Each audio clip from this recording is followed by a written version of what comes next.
September 24th, 2019. This meeting is being recorded. Will the clerk please take the roll? Bona, Here. Buddington, Here. Cohen, Here. Harpen, Here. Hopkins, Here. Lamb, Here. LaForest, Here. Moran, Here. Wilkinson. Here. You have a quorum. Quorum. Please stand for a moment of silence and remember Joyce Clark, teacher at Greylock Elementary School.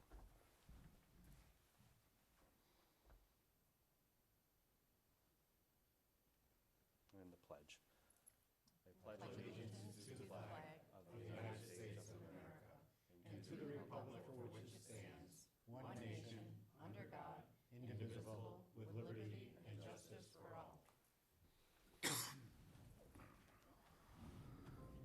Approval of the minutes from September 10th, 2019. Motion to approve. Second? Lamb and Harpen. All in favor? Aye. Opposed? Minutes approved. Hearing of visitors, 2 minutes on any agenda item tonight. Mr. Sapienza, name and address for the record, please. 2 minutes. Yes, Brian Sapienza, 113 Pleasant Street. This is on paper number 11,812, the Lou lot, regarding the Lou lot.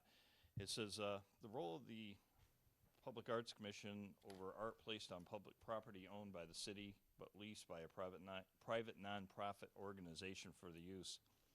It's my feelings that the placement of art on the Lou lot in the corner of Main and Marshall Streets shouldn't fall under the jurisdiction of the Public Arts Commission. Even though the city owns the property, though through the Mass MoCA Commission, the Mass MoCA Foundation leases the property for their use as part of the Mass MoCA complex. Any such requirements for the approval of such art should be covered under the terms of the lease agreement between the MoCA Foundation and the MoCA Commission. If publicly viewable art on the Mass MoCA complex were to be placed under the umbrella of the city's Public Arts Commission, there would have to be some lines of demarcation that indicate what areas of the complex the PAC would have jurisdiction over. And then you're looking at possibly, would there have to be some changes in the lease agreement between MoCA and the MoCA Commission if the PAC were given such jurisdiction? And does the city or the MoCA Commission want to open up any terms of such lease? And I'm making the statement not as a commissioner of the Public Arts Commission, but as a citizen. I just wanted to make that point. Thank you. Thank you. Thank you. Anyone else in hearing of visitors? Yes. Name and address for the record, please. Mark Meehan, 55 Main Street. I just came down here tonight to address the council to find out if there is any way that we could form a small committee with the businesses downtown with the city council to work with Mass MoCA and everything about the parking situation. This weekend was... So, Mark, not to stop you, it's not really an agenda item that's on our agenda. That would be more for open forum. While there's parking on our agenda, it's really more about parking fees and the Center Street parking. So if you want to wait till the end, I'm here, I'll wait. you can watch our meeting and speak at the end, okay? Sorry, not to interrupt you. So. Okay. Anyone else? Yes, Mr. Cardamino.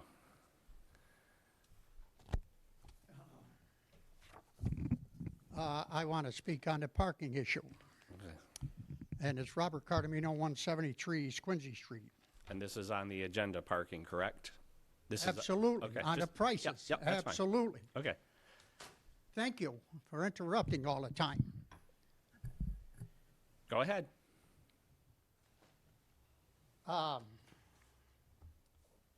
First of all, you're charging $1.45 a day to park for 8 hours a day in the Center Street parking lot. And overnight, it's $1.45, okay? And I just like to quote some of the stuff. I'll give you some information. In Pittsfield, a First Street parking lot is 1 hour, the first hour is free, and it's 50 cents an hour after that. And then some of the other parking is $35 a month, and that's some parking that's off North Street. It's not even on North Street. In the parking garage,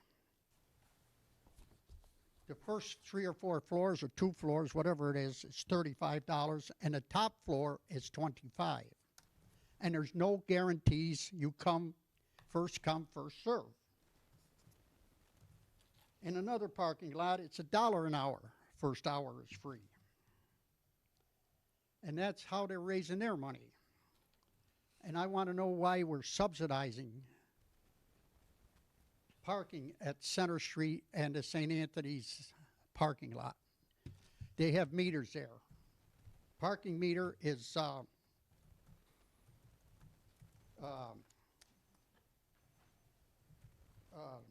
Okay, Mr. 20, Carmine, huh? you got to wrap it up.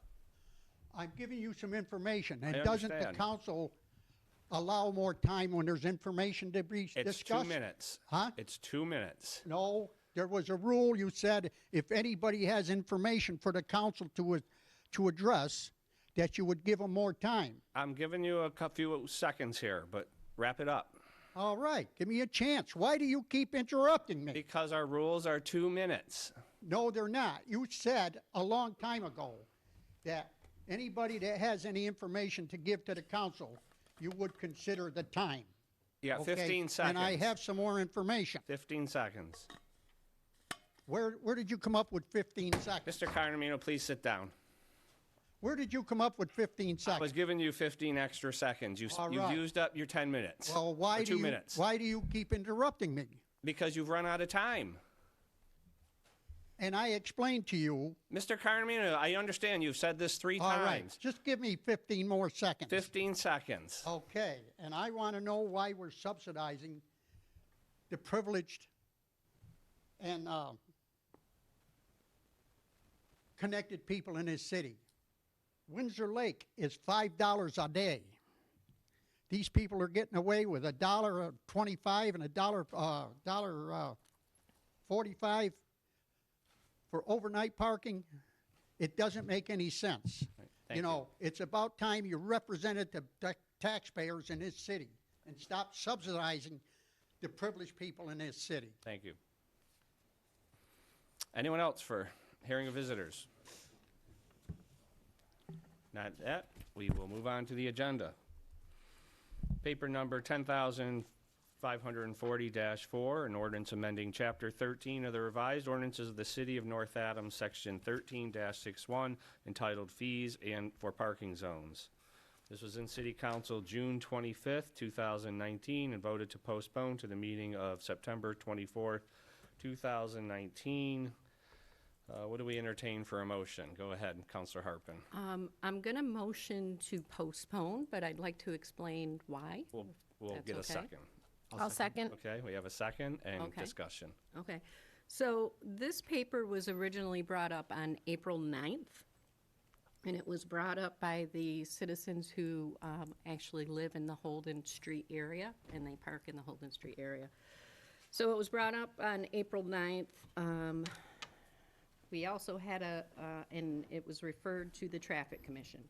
The Traffic Commission on May 14th reported that they should increase the fees, I think, by $10. And it was referred to the Finance Committee at that point. It was referred to the Finance Committee because they figured they wanted to look at the bigger picture as far as fees go, because there was also an issue with the public safety and public service and reviewing their fees as well. So the administration asked if they could have more time to analyze and give to the Finance Committee.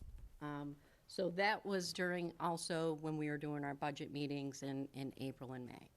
So this conversation was pretty robust in the months of April and May, either through the budget committee meetings or through the council, okay?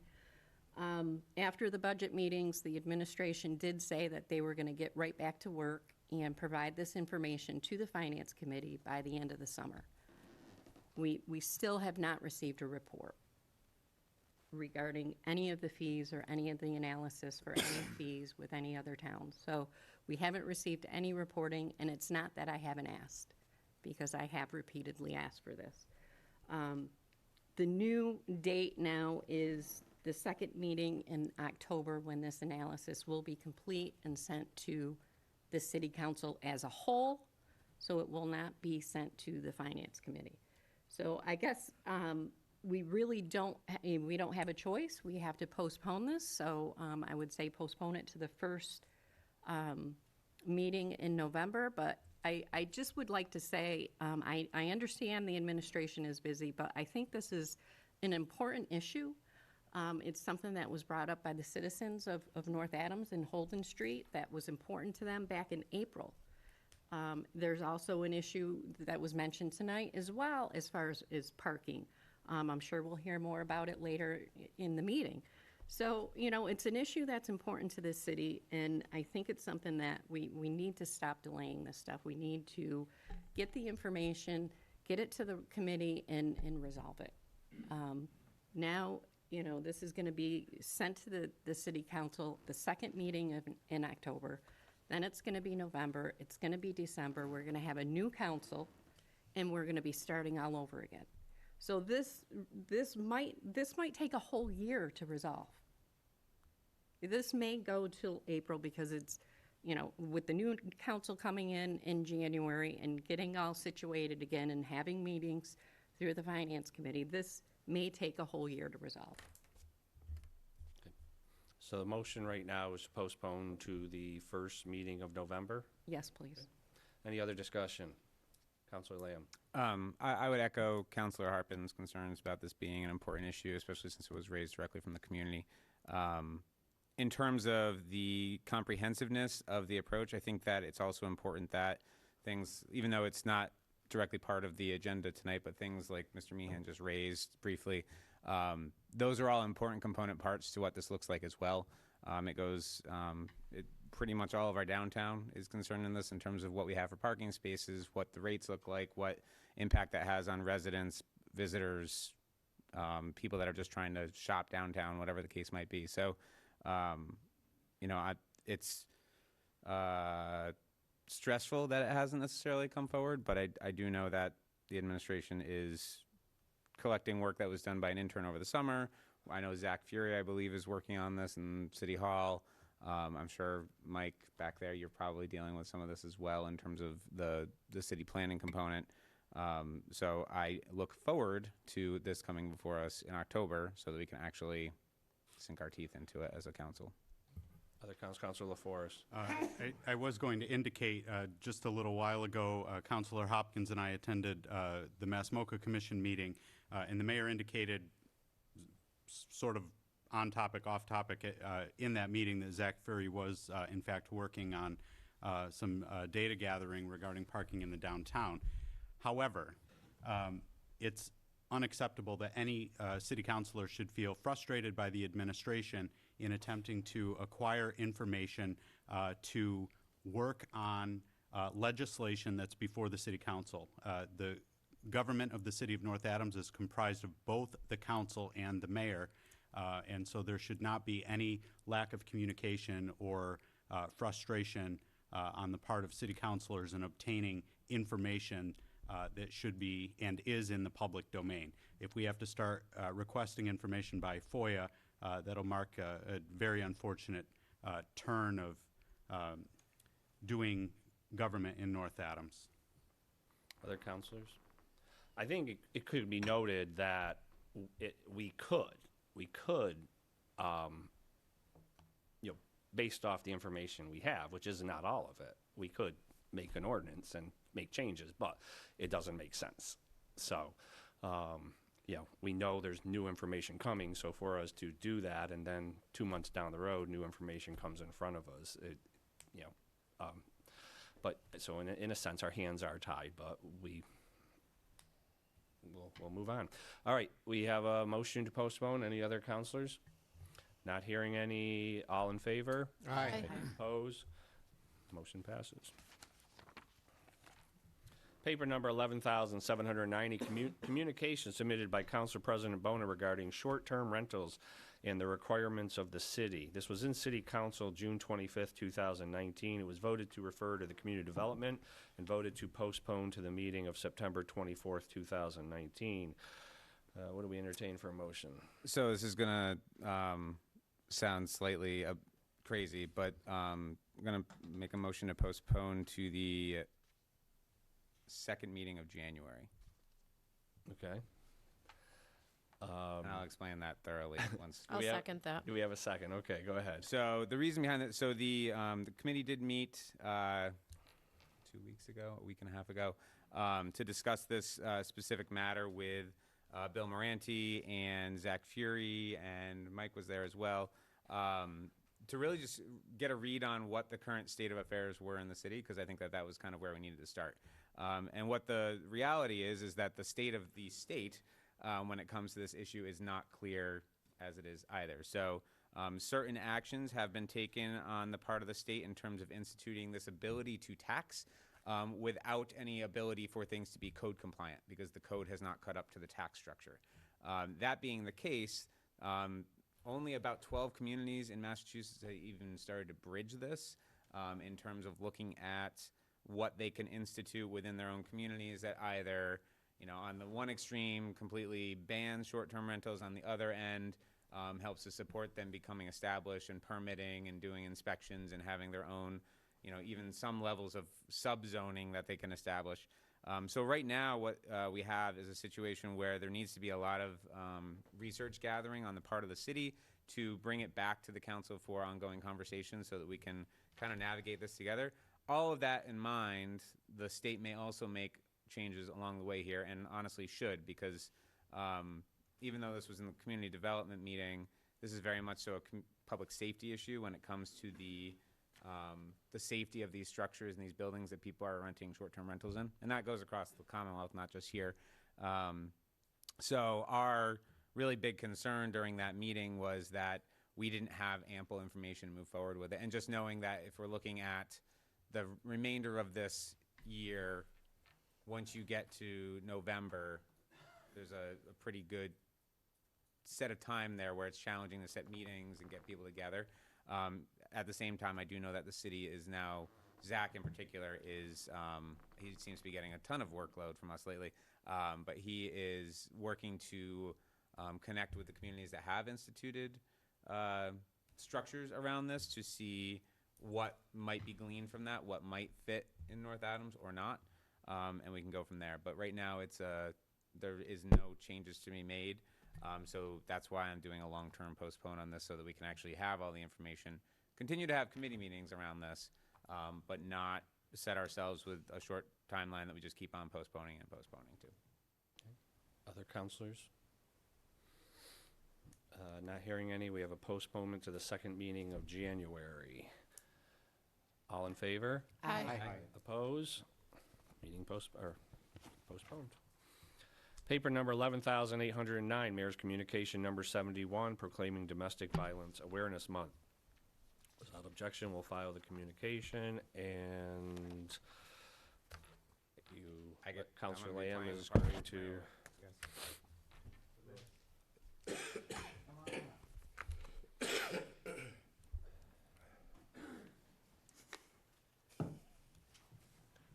So I'm going to read this into the record, and I'm going to speak as if I'm the mayor, just because that's the way the language is written. Thank you for coming out. A proclamation designating October 2019 as Domestic Violence Awareness Month.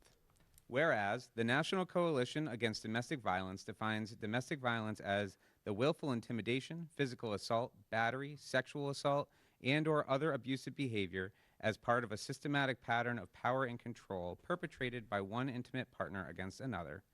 And whereas 1 in 3 women and 1 in 4 men in the United States has experienced rape, physical violence, and/or stalking by an intimate partner. And whereas people of color and people who identify with the LGBTQIA+ community are especially vulnerable. And whereas there is a common link between domestic violence and child abuse. And whereas domestic violence against seniors is part of a growing epidemic of elder abuse.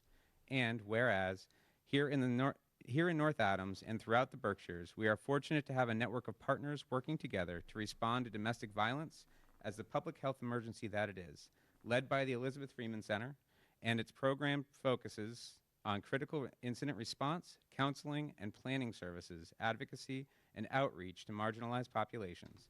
Now, therefore, I, Thomas W. Bernard, Mayor of the City of North Adams, do hereby proclaim October 2019 as Domestic Violence Awareness Month and call on all residents to support efforts to promote help, health, and healing for everyone who is affected by domestic and sexual violence, and to end the cycle of violence through community mobilization, advocacy, and education.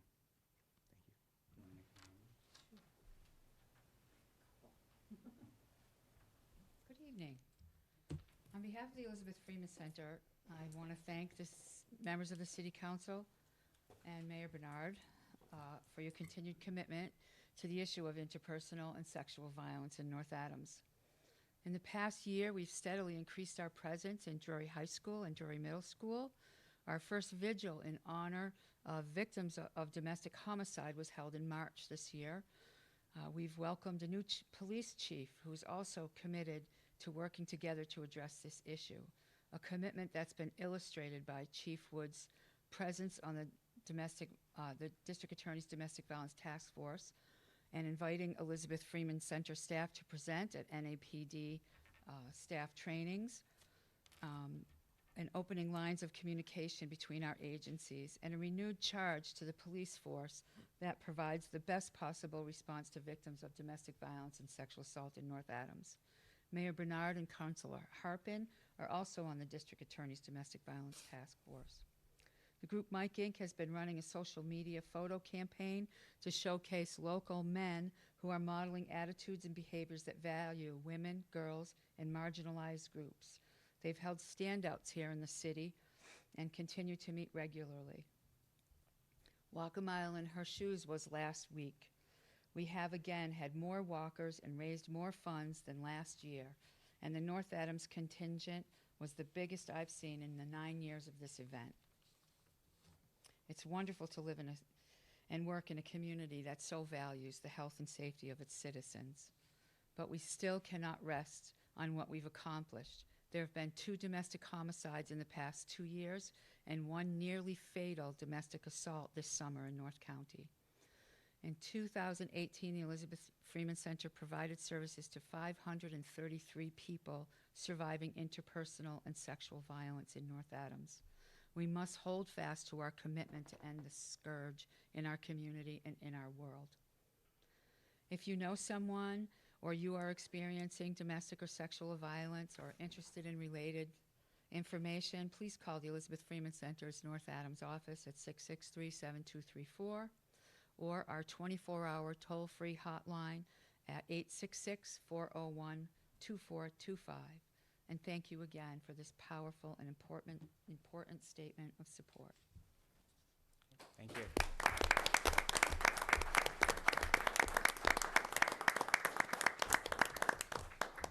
Councilor Wilkinson? Yeah. Would you please go back up and introduce yourself? I mean, I know who you are, but I think everybody else would like you to know who you are, too. I'm Liz Mitchell. I'm a resident of North Adams, and I work for the Elizabeth Freeman Center. I have for almost 23 years. Thank you. Yeah. Thank you, Liz. Thanks, Liz. Councilor Lamb? I just want to commend Liz's work. It goes far beyond just what she does with the Elizabeth Freeman Center. When we were starting up Mike Inc., she was imperative to making that possible and engaging with us. And so thank you for continuing to do all the work that you do every day and every night. Thank you. Anyone else? Councilor LaForest? I'd just like to echo that and say thank you. If everyone recalls, Mayor Bernard's tenure and this council's tenure unfortunately began with domestic violence resulting in a death in January of 2018. And this council has actively, and I won't single anyone out, but actively worked with the community, Chief Wood and the police department, the Elizabeth Freeman Center, Mike Inc., the Domestic Violence Task Force, and the DA's office, which I know Councilor Harpin has worked tirelessly on. And I hope that whoever is sitting in this chamber beginning in January is as committed to the issues surrounding violence and domestic violence in particular as this council has been. And so thank you again, Liz. Anyone else? Not hearing any others, we will motion, or actually, nope, that's it. Okay, move on to paper 11,810, Mayor's Communication number 72 regarding presentation by Berkshire Regional Planning Commission exploring the feasibility of the Wonorf streetscape on Eagle Street. Without objection, we'll file the communication and move to the presentation. You're up. All right, my name's Eamon Coughlin. I'm a senior planner at Berkshire Regional Planning Commission. So over the last 6 months or so, we've been working very closely with Mike Valley at the city as well as Councilor Lamb on this Eagle Street Wooner feasibility study. So essentially, this is just looking at how to improve the streetscape along Eagle Street, as well as how to make Eagle Street a little bit more biking and walking friendly. So what is a Woonerf? It's a goofy term for an interesting concept. Woonerf is actually a Dutch term that means living street. Some of the key elements, it's a traffic calmed area. There's very, very low vehicle speeds. Woonerfs are shared spaces. All traffic modes are accommodated in the same area. There's very little or no separation of uses between biking, walking, or driving a car. Woonerfs are often, very highly designed places. They incorporate plantings, incorporate landscaping as well as hardscape. They're a space for people, not just vehicles, and they're a place that is supposed to encourage social interaction. It's unlike, some of you may be familiar with the concept of complete streets. It's really about placemaking and not just about kind of providing those, those connections for pedestrians and cyclists. It's about making it a beautiful place. So what is a Woonerf? Again, so here's just some examples of Woonerfs found in Europe and in the United States. You can see, lots of different traffic modes, people biking, people walking. They're often found in commercial areas. A lot of times in Europe also they're found in residential areas. They become places where people park their car, where kids can play at the same time, where people have a backyard barbecue. They support a lot of different uses.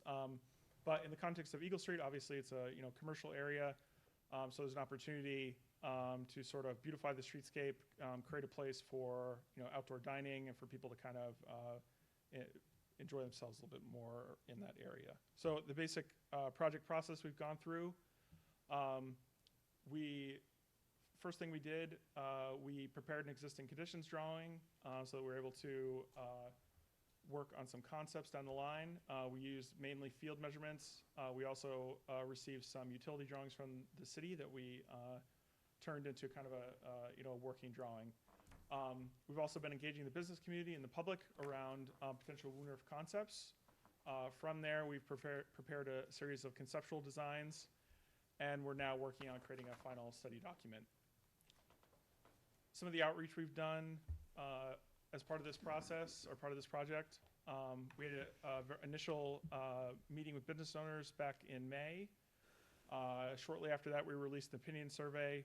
We got roughly 100 respondents in early June. We attended the Down Street Art event to get some feedback on potential designs. We held another outreach meeting with business owners.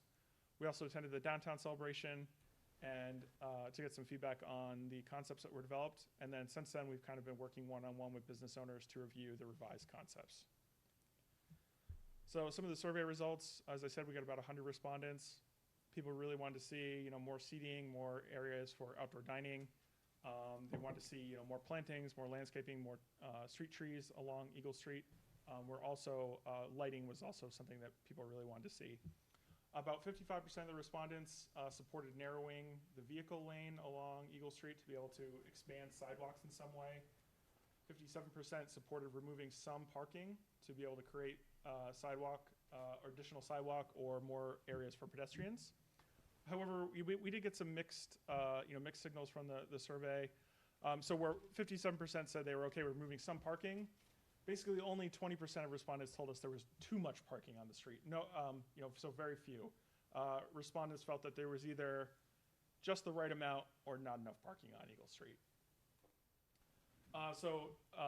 Existing conditions along the street, just to orient you all.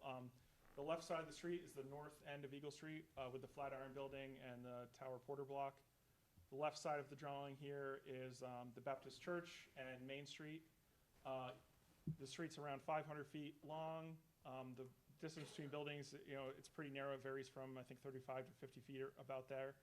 And there's there's exactly 17 parking spaces along Eagle Street.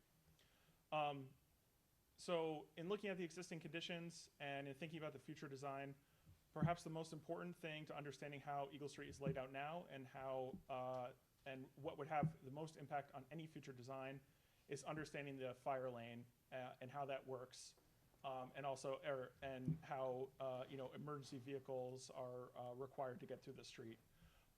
So as it's located on the street now, the fire lane, the 20-foot fire lane, basically starts at the edge of the existing parking, goes through the existing vehicle lane, and actually goes up onto the sidewalk a little bit. So consequences of that, basically all the vertical elements, parking meters, street lights, and that sort of thing, are pushed to the west side of the street. Basically the east side of the street, eastern sidewalk, has to remain open and clear for emergency vehicle access. But with that said, there is an enormous potential, even with that travel or fire lane requirement. There's enormous potential on Eagle Street to just to widen the sidewalks and get extra space for pedestrians, regardless of anything else that happens along the street. So the travel lane along Eagle Street is extremely wide. It's 17 or 18 feet in some places. A 10 or 12-foot lane width is probably more appropriate for the context of Eagle Street. And also going down to this narrower lane width is also likely to have a traffic calming effect, meaning vehicles are going to travel much more slowly as they travel through Eagle Street with that narrower lane width. Basically, there's a potential for about 2.5 to 4 feet of additional sidewalk on each side of the street if you just go down to that narrower lane width. So going from roughly, you can see the existing condition here, 7.5, 8.5 foot sidewalks, going to nice, generous 9, 10, 11 foot sidewalks. So based on this kind of these studies we did and some of the feedback we received from the survey and from business owners, we developed 3 initial concepts. We brought these to the business owners and also to the downtown celebration. And from the feedback we received from those 2 events, we developed a couple more concepts that we're trying to kind of refine things and pare things down. So some of the elements that you're going to find common to all these conceptual designs as I go through them, we took advantage of that, the potential for sidewalk widening. All the designs incorporate a much narrower 10 or 12 foot travel lane. At the southern end of the street, we removed one of the turn lanes, reducing it from 3 to 2 turn lanes, again, to be able to widen the sidewalk as much as Speak possible. closer to the mic. Oh, sorry.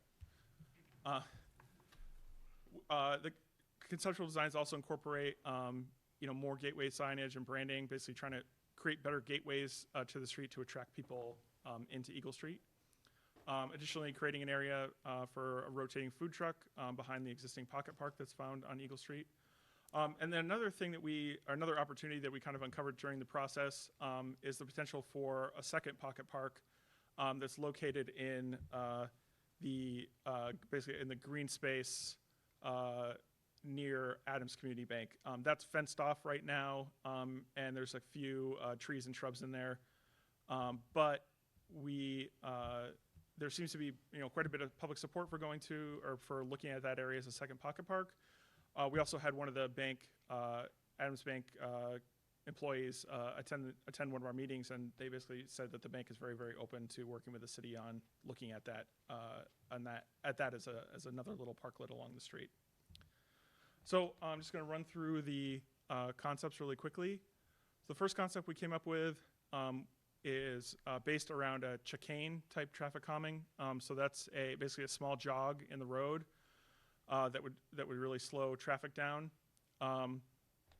Basically, this design would have a very, very strong traffic calming effect, but you get some extra space, from going down again to that narrower lane width, but you don't end up with a colossal amount of extra space for pedestrians and in the kind of pedestrian realm.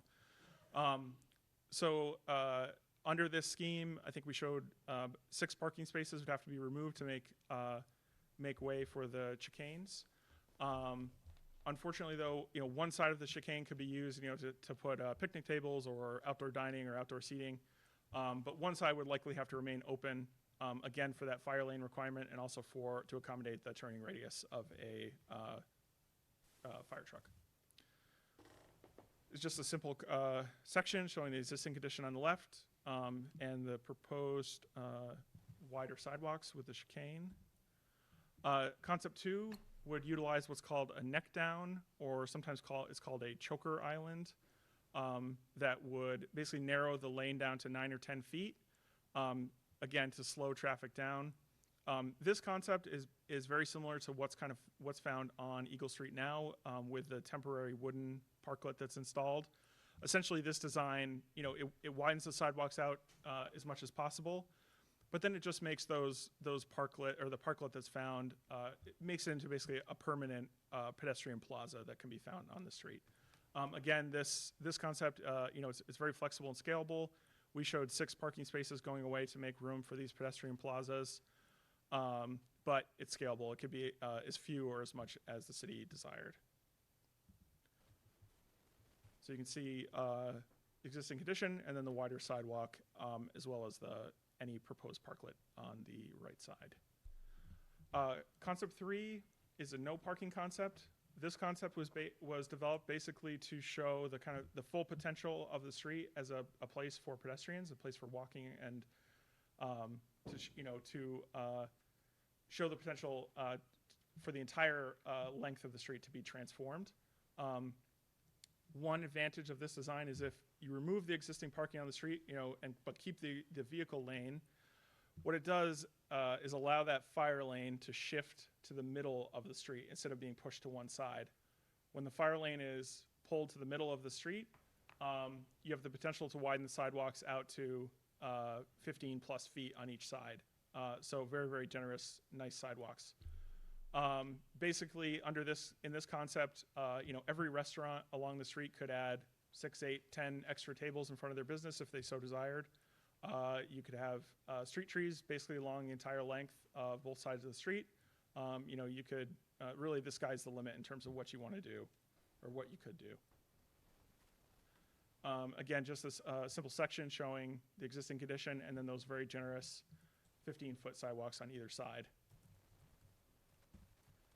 So those were the 3 concepts that we came up with initially. As I said, we went to the business owners and to the public.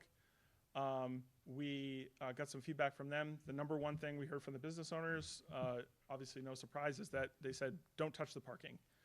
They said parking is very key to their business, especially during the winter months. They seemed okay with losing a few parking spaces in the summertime, to make way for the existing wooden parklet. But they said, especially during the winter, when they rely, more on locals and residents for their business, that they really need as many parking spaces as they can get. So this concept 4 doesn't touch any of the parking. There's still exactly 17 spaces there, but it does incorporate those wider sidewalks, as I mentioned. So you get the wider sidewalks.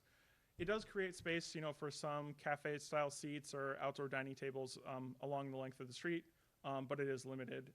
You could fit more street trees along the western side of the street, and depending on your fire department, something like some low plantings, low flowers, and ferns and things could be accommodated on the eastern side of the street. So this concept, like I said, it was really just trying to come up with a design that doesn't impact the parking, but you'd still get some benefit with going to a narrower lane, traffic calming, getting those wider sidewalks, and more street trees and plantings along the street. some sections, just showing the proposed parking or wider sidewalks. And then also this concept could, as you use the street now, it could seasonally utilize that wooden parklet or multiple of those. We also developed a concept based on the no parking concept, which we're calling the some parking concept. Basically, concept 3, at the northern end of the street is so narrow that you could probably only put street trees and plantings along one side. So in this concept, we simply got rid of those limited plantings at the northern end of the street to be able to retain 7 parking spaces, which is roughly 40% of the existing parking. So it's just, we're just trying to illustrate that there's a lot of flexibility in these designs, and that nothing's really set in stone. There's the ability to kind of bend them and change them as the city sees fit. So those were the 5 concepts that we developed. Again, with the last 2 being sort of refined concepts based on the feedback we got from the public and from the business owners. Additionally, just the concept for for kind of creating more of a gateway from the existing parking lot near Eagle Street. Adding gateway signage, some sort of stronger element that sort of draws people into Eagle Street, draws them into the Pocket Park and the alleyway near Desperados. Extending pavers out into the parking area to create a kind of a more formal entrance, as well as maybe possibly painting some sort of super graphic along on the pavement in there to attract people and draw them in. So some of the recommendations for this project in terms of selecting a concept. For me, this project, it really boils down to your attitude towards parking.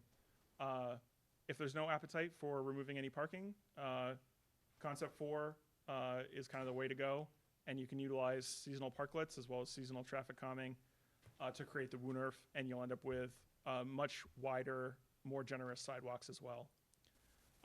If getting rid of some parking is acceptable, or all parking, concept 3 or 3A is kind of the way to go. The benefits to pedestrians would be tremendous, and as I said, these 2 concepts are really creates the opportunity for a one-of-a-kind streetscape in North Adams. There are roughly 175 parking spaces that are a 1/10 of a mile walk from Eagle Street, and I think virtually all the public parking lots in the city are no more than a 1/4 mile away from Eagle Street. So parking is still close at hand. Some other recommendations for any sort of final design. Being that North Adams is a center for the arts, I think the city would be remiss to not include collaboration with artists into any sort of final design. An artist could design, a beautiful paving pattern. They could look at different lighting effects. Again, trying to make this a one-of-a-kind place for the city.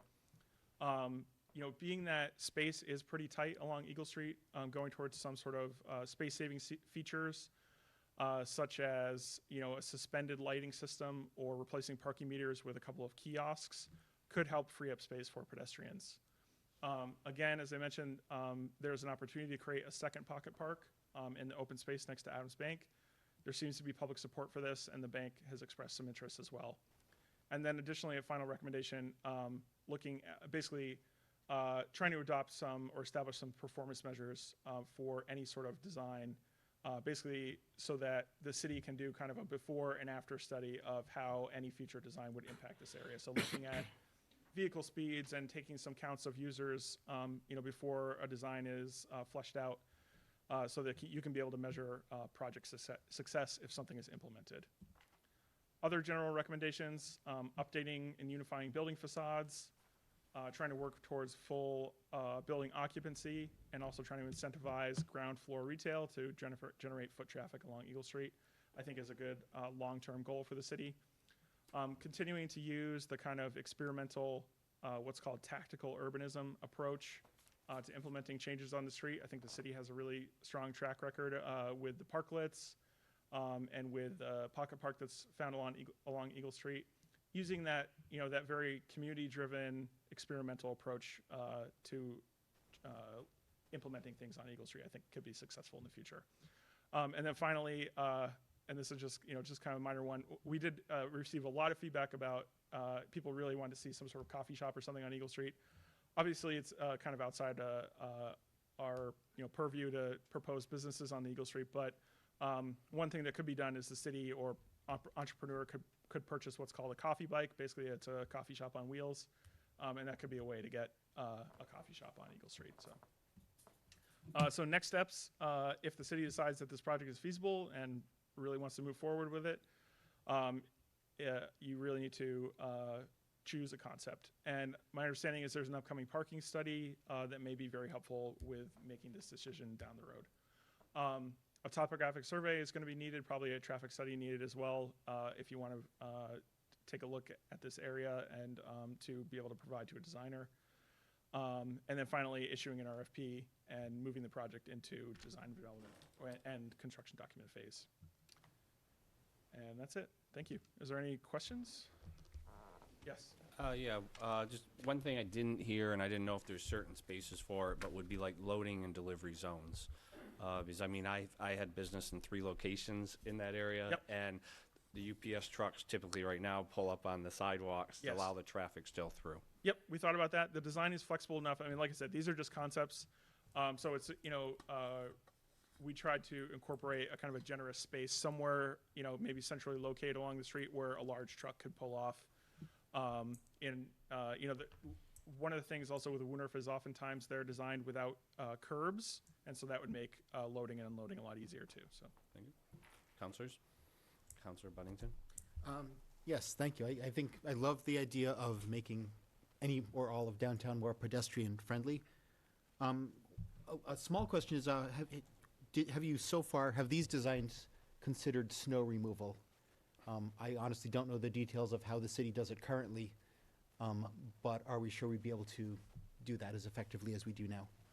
yeah, well, we did look. I definitely the first concept, the chicane. I think snow removal might be a little bit more of a challenge with that one concept, but the remaining concepts basically keep a pretty linear roadway, and also that greatly reduce the area of the roadway. So I would assume that snow removal might be easier in the long run. Okay. Also, if I could, Go ahead. a somewhat broader question. Who initiated this whole project, and what is the funding source for the studies done so far and for the potential construction of it? Yep. Mike, maybe if you want to speak to that. Good evening, I'm Mike Newvalley, I work in the Office of Community Development.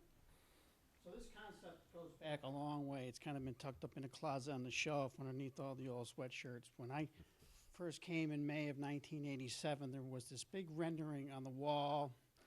I don't know if it was a painting or a stencil, but it showed the whole Eagle Street as a pedestrian mall. It was really cool, and I think it's maybe on the wall in the new DPW building. In 2013, we went after an MDI, Mass Downtown Initiative grant, to study the Woonerf concept for the Eagle Street. It wasn't funded at that time, and we kind of put it off on the side. And I know Councilor Lamb has been working with the Eagle Street Merchants Association, and it kind of cropped its head up again. And so we went after using CDBG funds to use a different source than MDI to get it funded, and it was funded. So it's a very modest funding in our FY18 CDBG program year. As Eamon stated, this is the final step. As far as constructing it, we don't have any formidable plan. I mean, we could look at CDBG as a way to do that. We could look at MassWorks Infrastructure Grant Program as a way to do that, and possibly others. Okay. Where we go from here is yet to still to be discussed and vetted. Okay, thank you. Counselor Harpen? I just had a quick question. I think it's a great idea. I think I agree.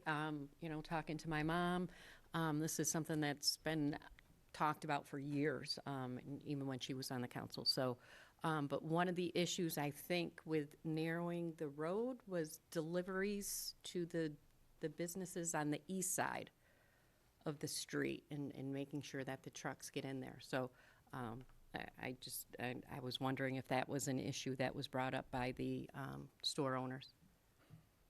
Yeah, no, it definitely was. And like I said, they're flexible enough that any sort of loading and unloading could be incorporated into design. Counselor Lamb? just since I've been in the weeds with this for a while now. Not much in the way of questions, but just a couple things that did come up.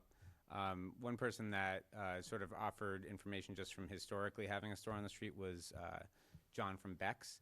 So he used to be on Eagle Street, and he mentioned that he had, really the way the street is now, they had to pull up on the sidewalk, kind of like you were saying, Councilor Bona.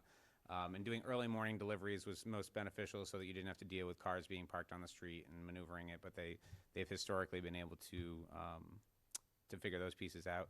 And when you talk about how long this has been a concept, Joe Manning actually has a handbook from 1921 that was the Eagle Street Initiative back then that essentially outlined something like this. So even 100 years ago now, they were talking about stuff like this, and it just hadn't really gotten that depth of traction. So I want to say thank you to BRPC, because I know you guys have really been putting a lot of rubber on the road in terms of doing the outreach and the research and working with the city to put all these pieces together. So I think the depth to which you went into this and the amount of feedback you took and adapted into your actual plans is really impressive. So thank you for all the time you spent on this. Thank you. Councilor Buddington. I realize this is way out of scope, but if we did this and it were successful, I would love to see some of this philosophy applied to neighborhoods as well, because that's another area where the concept of shared space could make them a lot safer for families. Because right now we have occasional complaints about unsafe driving, and just to give these great visual cues for drivers about shared space, like I would love to see this project succeed and then be a model for other places. Any other counselors? Not hearing any. Thank you for the presentation. Thanks.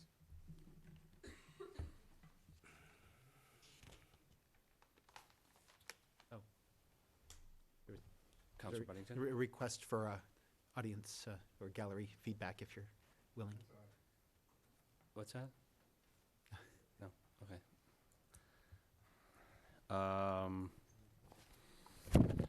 All right, paper number 11,700 and, make sure I'm on the right one here, right? Yep. 746-2, communication submitted by Councilor LaForest regarding crosswalk removal at Brickyard Court. What do we entertain, Councilor LaForest? File the communication. Okay. We got a motion to file the communication. Second. Second. Any discussion? Not hearing any. All in favor? Aye. Opposed? Communication filed. Paper number 11,746-2, an order requesting the removal of crosswalk loaded at Brickyard Court. Motion to adopt. Motion to adopt. Do we have a Second. second? Second. And discussion. So this initially became an issue on January 25th of this year, following concerns by some neighborhood, couple of people who lived on Upper Notch Road and Woodlawn Avenue in particular, about young people from Brayton Hill Apartments using a crosswalk on Brickyard Court to access the YMCA and the school.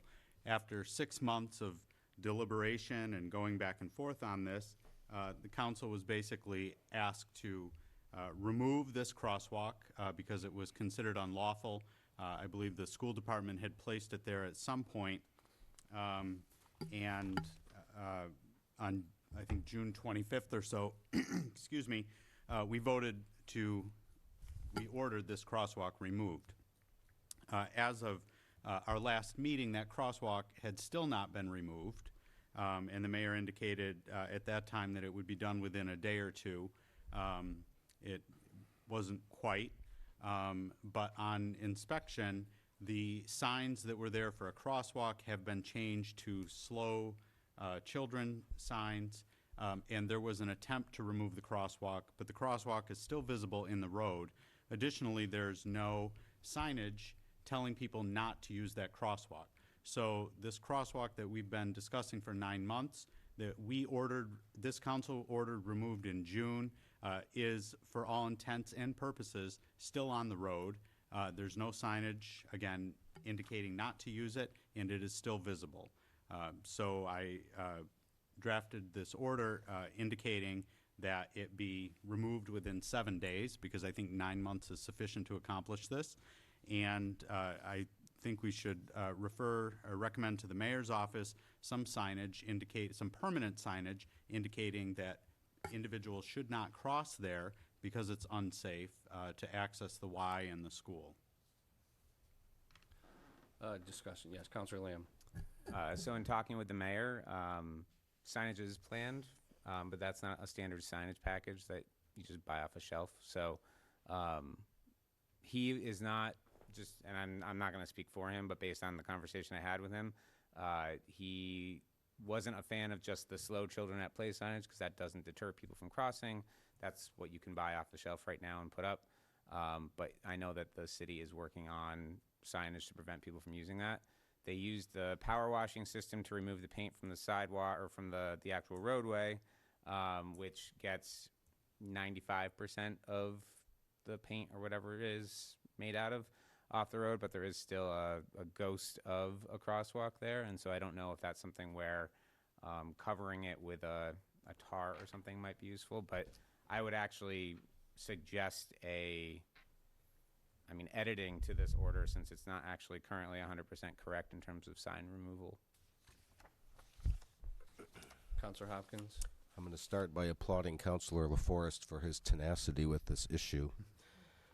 However, it seems to me that this can be resolved with a phone call. I took a look at the site today. It is indeed 95% gone. I bet if they sent somebody out in the next day or two, it'll be 100% gone. So I don't know that an order is really necessary. I do like the idea of adding a different sort of sign.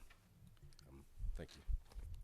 Counselor Buddington and Counselor LaForest. I'd just like to add that I drove through the neighborhood. I did not stop to look carefully, but I did drive past the site about a week ago, or I can't tell you, several days ago in any case, and I thought that the crosswalk was substantially removed. It didn't appear to me to look like a crosswalk. Counselor LaForest. So to be clear, and not to be flippant, but a crosswalk is intended for pedestrians to see where to cross. When this order was drafted, the signage for the crosswalk and the crosswalk were fully in place. If someone were to walk up the path that has been established to access this crosswalk, one would see a crosswalk in the road. So it's not quite a ghost. There's a visible crosswalk still on the road. Counselor Moran and then Counselor Lamb. Again, thanks to Councilor Forrest for sticking with this. I mean, it seemed like it would have been cleared up long ago. But I'd also recommend that where the path is on the property, I know in most hiking trails, when you no longer want people to go there, is to pile brush and debris. And it's very easy along with everything out that we have recommended. But, you put some brush there and people immediately stop utilizing it. And I know part of it isn't property owned by the city, so that stays as is. But anything in our property, we can easily deter with some loppers and just leave brush in the trail. And I think that would be one other way of helping get the point across. Counselor Lamb. I do appreciate that this has been kept on the radar and has been brought up again, but I would also echo Councilor Hopkins' point that a phone call may have been helpful before an order. To Councilor Moran's point, I think that the city doesn't really own anything except what we technically own on everyone's property, which is, 5 or 10 feet? You probably know more than that in the engineering world than I would. I think working with the landlord of that property to have them or strongly urge them to put something in the way of that path would be important because, again, people will use pedestrian paths.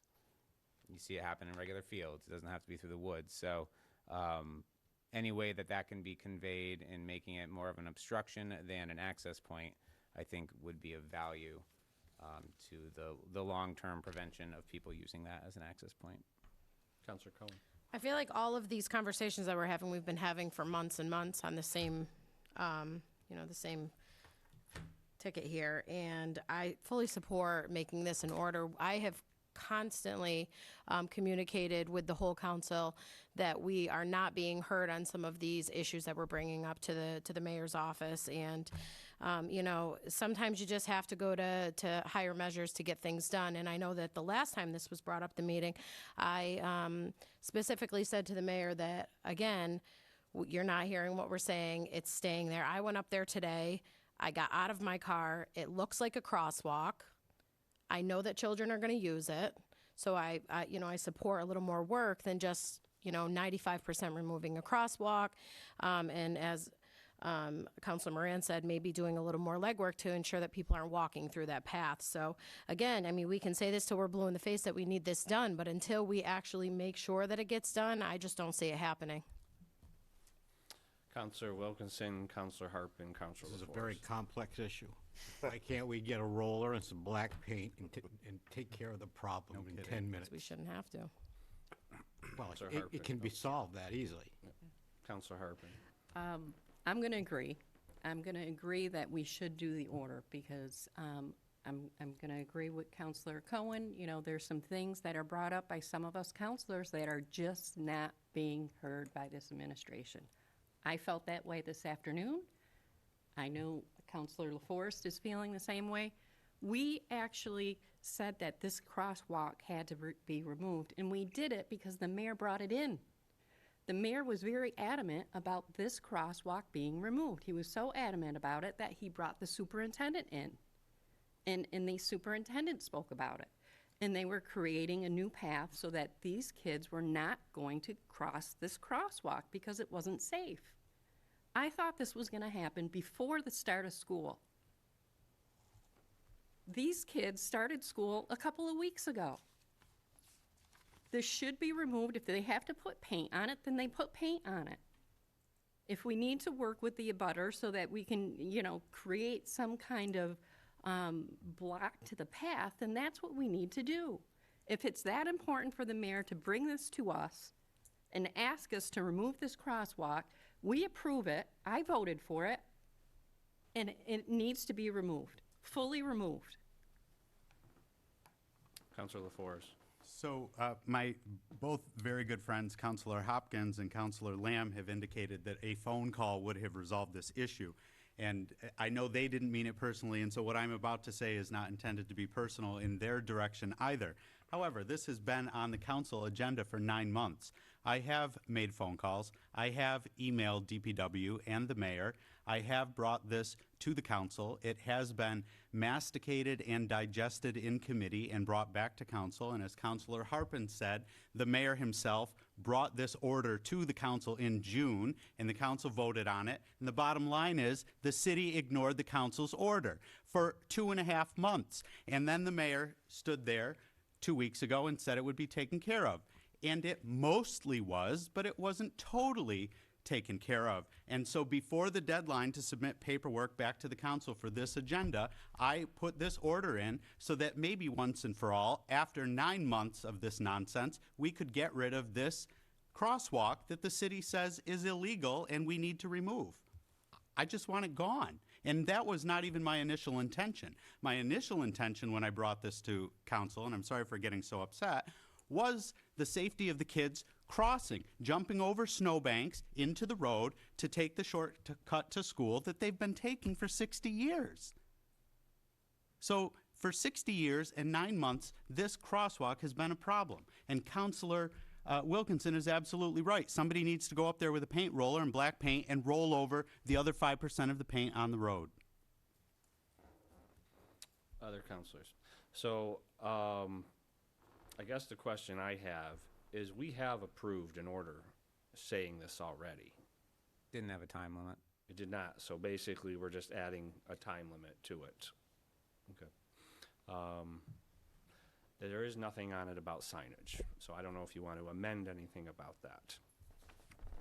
Well, there is about adding signage, but the other signage has already been removed. That's the only edit that I noted. And maybe the signage that needs to go there cannot be in 7 days. The order, if I may, there's no indication in the actual order relative to signage. It only says that the crosswalk be removed within 7 days. The communication referenced the signage. The signage is being addressed.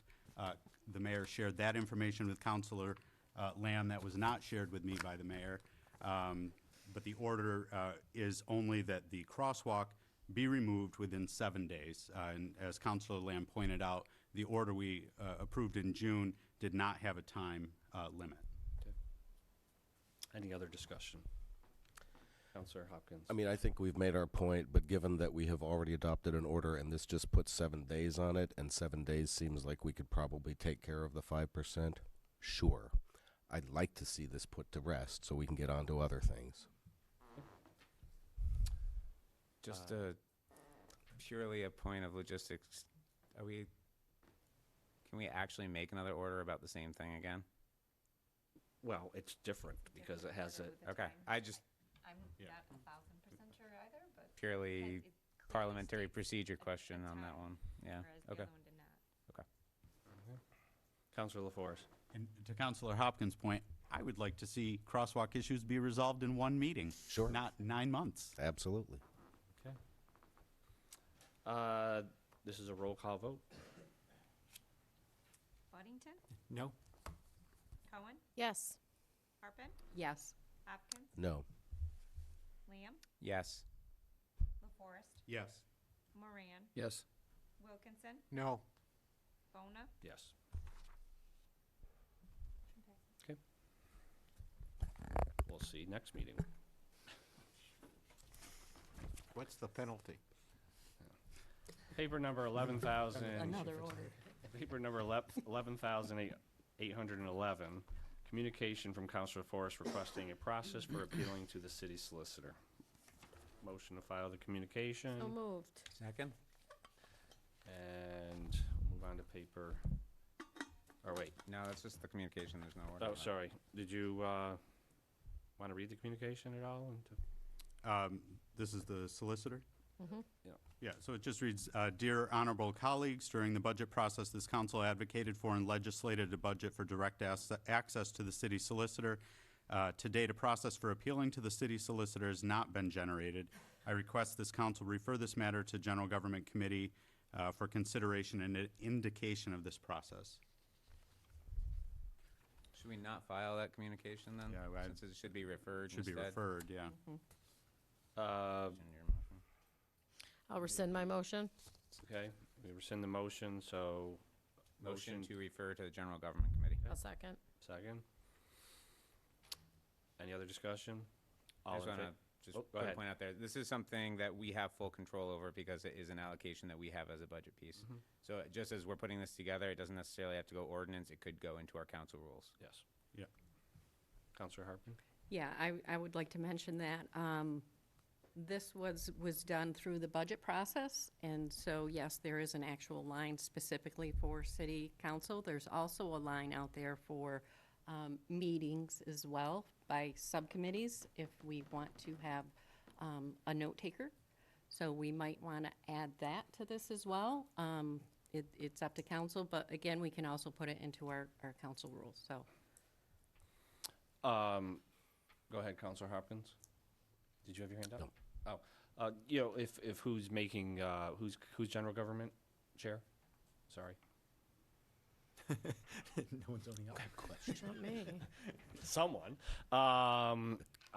If when they post that meeting, they can easily put on the agenda, the city council rules, and that way we can cover changes to the city council rules, as that's what this is. So, okay? Thank you. What's that? Postponement date? Postponement date? Oh, so we, Yeah. I'm not sure of anything. who made the original motion? January? Hey, Counselor Lamb, do you want to? Who's general government? What's 9 months from now? Counselor Moran's looking. See, that's why we don't change Been so long. mid-year. It's you. Okay, it is me. I thought it was. I was like, I think I'm pretty Very good. When the committee, like, when wondered a why certain committee everybody's doesn't meet looking for at a me. long time, it gets lost. He blocked it out because of the PAC ordinances. Yes, yeah, exactly.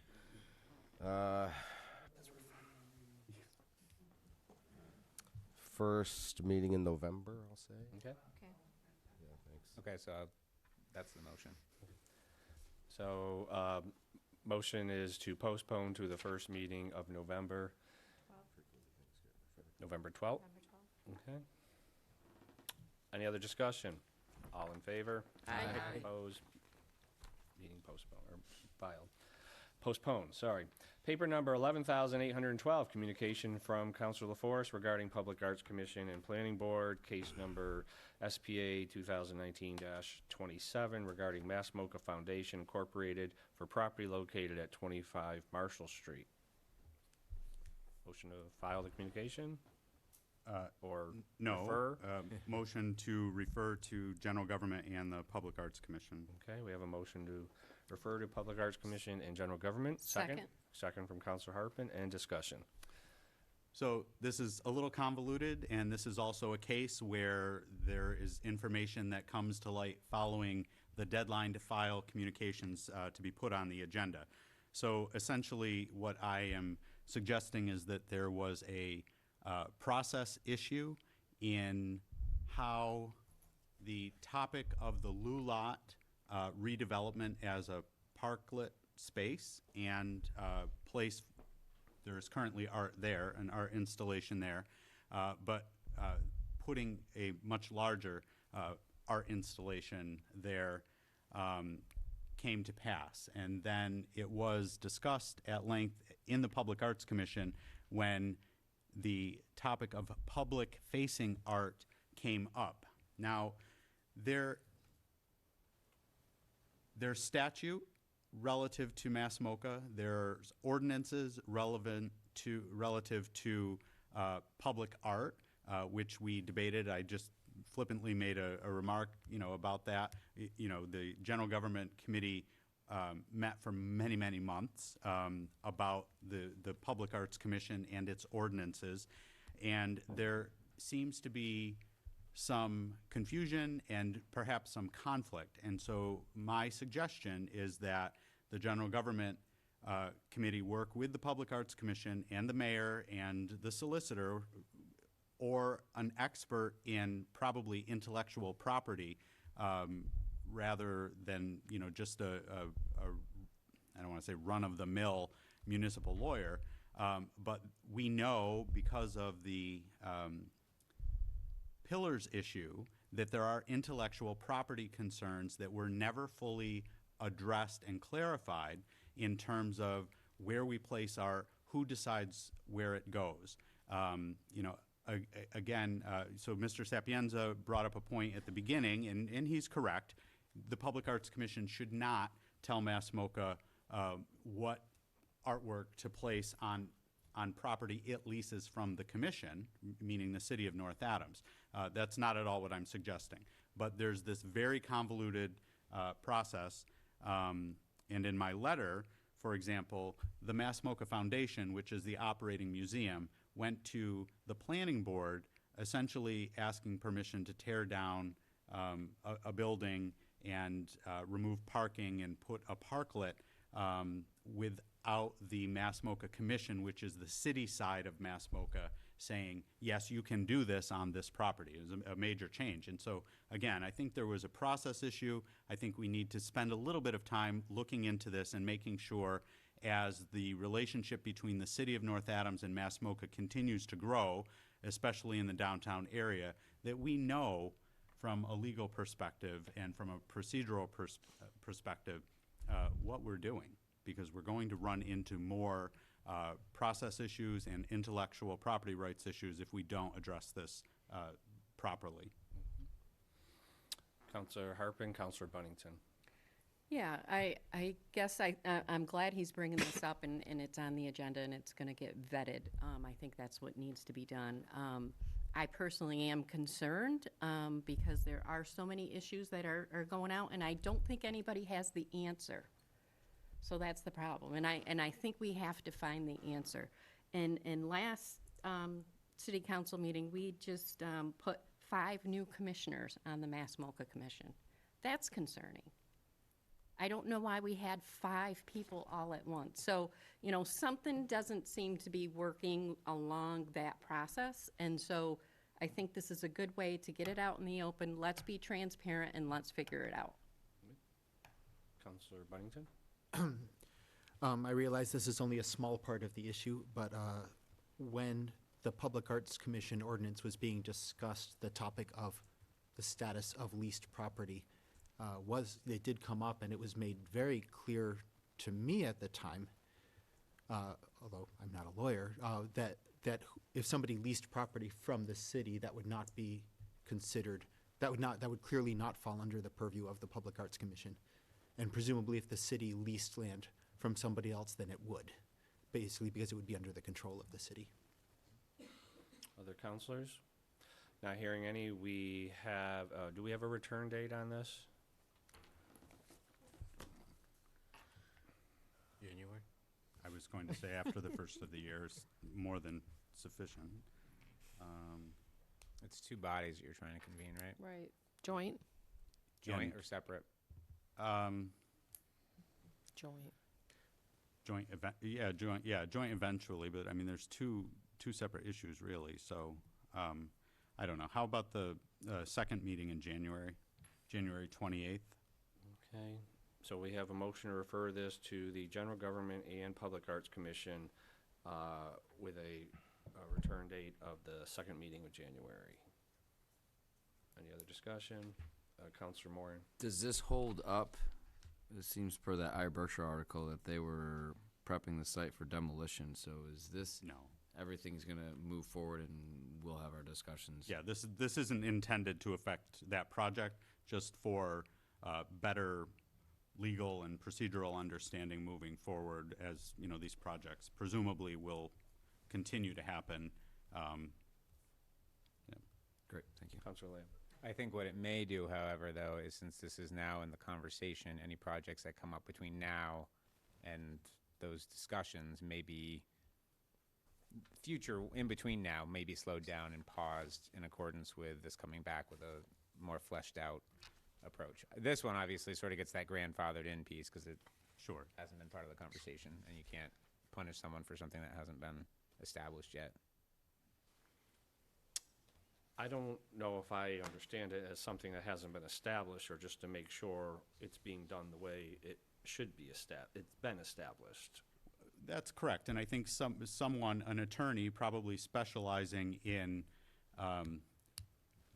municipalities and their relationships with art museums and public art and intellectual property, needs to look at the state statute that ordains Mass MoCA, the city ordinances that reflect public art and Mass MoCA, and our practices in-house relative to art and how we're, you know, managing public arts applications, and how the intersection of all of these things plays out in a way that does not put the city at significant liability, which ultimately it could if we're not, you know, making sure that the statute, the ordinances, the process all line up.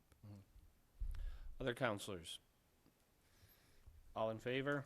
Aye. Opposed? Motion carries. Paper number 11,808, an order calling the city election for November 5th, 2019. Motion to adopt is in order. So moved? Second? A discussion. One thing I think you will notice is just keep in mind that the times on this are from 9 o'clock to 7. So it's in the, when we have state or presidential, they are 7 to 7. But because this is primarily local election, and I do know, you know, there's been discussion of this in the past when, you know, should we keep them consistent? But I believe from past experience, they have found during local elections, those first 2 hours get about 50 votes, and they cost about $1,000. So just throwing that out there so you're aware if people are wondering what the times are of the election and why they're different from one year to another. Any other discussion? This is a roll call vote.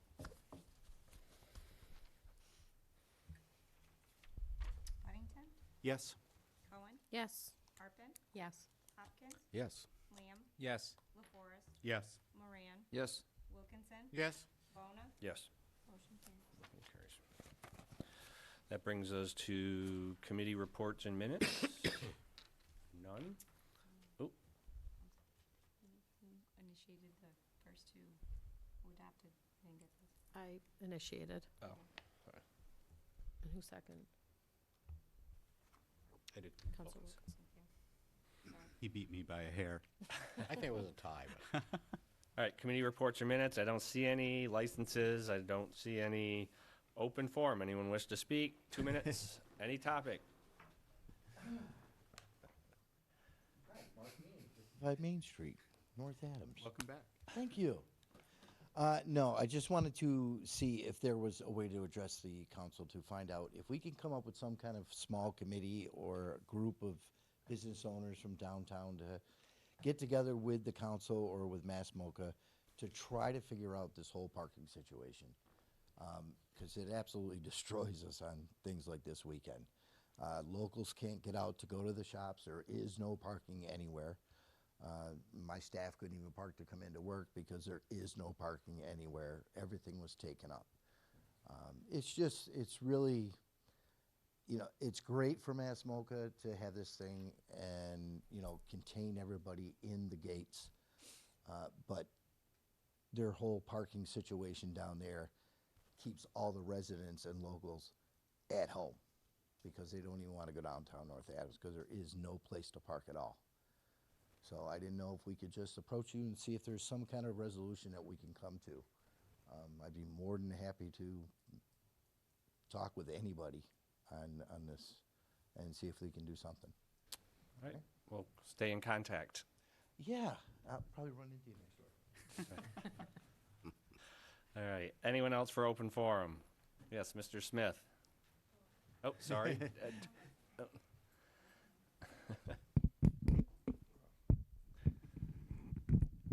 Robert Smith, 140 Pleasant Street. This is in reference to the Brickyard crosswalk. Now, I'm not going to be that concerned about whether it should stay there or be removed. Apparently, it was determined it should be removed. My concern is that Councilors Hopkins and Lamb made comments about, just a phone call to the mayor. But apparently, Councilor Forrest is right. The mayor is not responsive. That's not a good issue for city government because you have the administrative and legislative, and they should be working together. There should be better communication. So I just want to commend Councilor Forrest for his major concern about the children in this city. And the final thing I wanted, since we are talking about the welfare of the children, there is a crosswalk that was up by the Cold Grove School in the middle of the school where it was there and it's hardly visible now. I don't see why we can't get a crosswalk there to help with the safety of the children. Councilor Forrest, thank you for your efforts. Thank you. Thank you all. Yep. Ms. Sweeney? Jessica Sweeney, 190 Prospect Street, North Adams. I just wanted to first thank you all for doing the work that you do. I understand that it takes great sacrifice and dedication, and although a lot of communication seems to go slow, I really personally, as a citizen, respect and appreciate that everyone is looking at everything with diligence and from a large picture. So I wanted to just express a thank you to all of you sitting in these seats. It's a thankless job, so thank you.